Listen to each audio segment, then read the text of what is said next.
When I was in grade school, we had a 600-yard dash that we ran for time, and it was the president's race. We ran against one another and competed, and I had the greatest excitement in my heart that I had ever had. And I was scared. This meant so much to me, and I couldn't figure out why. Why was this so important? It's just who I was. Then I got into junior high and set records and had my accomplishments, and then in high school, the same thing. But it wasn't until my senior year in college that when I first learned that my Creator loved me and wanted a relationship with me, that there was a far more important race. You could call it a spiritual race, a race to know God.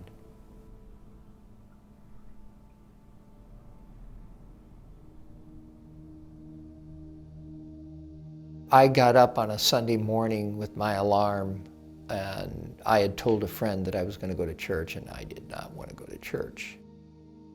I didn't have a phone, so I couldn't call him and tell him I wasn't coming. So I gave him my word. I got out of bed. I was driving to the church and kicking myself all the way there, wishing I had never promised Ken that I was going to meet him at church.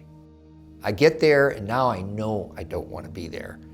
The pastor's message just went right over my head. I felt uncomfortable. The people were very unusual to me. It wasn't a pleasant experience until at the end of his sermon, he began to share the gospel. And that was the first time that morning that I could hear what he said. And I agreed with the message. And I knew, I felt like God was talking to me. Now to this day, I still run. I just turned 70, and I run 4 or 5 days a week, 5 miles when I run, and I enjoy it immensely. But it doesn't have the importance, not anything close to the importance that my relationship with God does.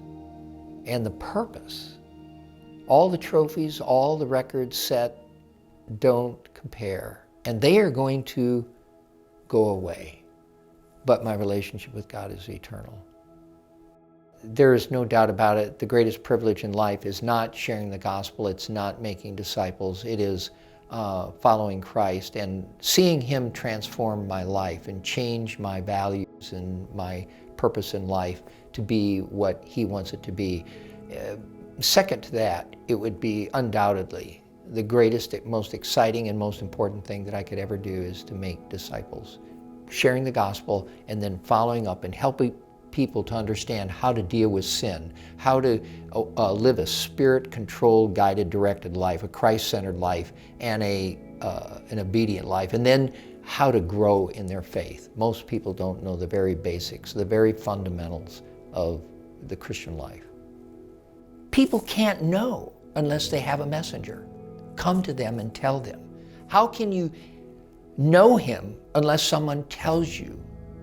And so that's what I have discovered to be the most thrilling and exciting and most important part of my life. It's not just a part of my life, it is my life. Of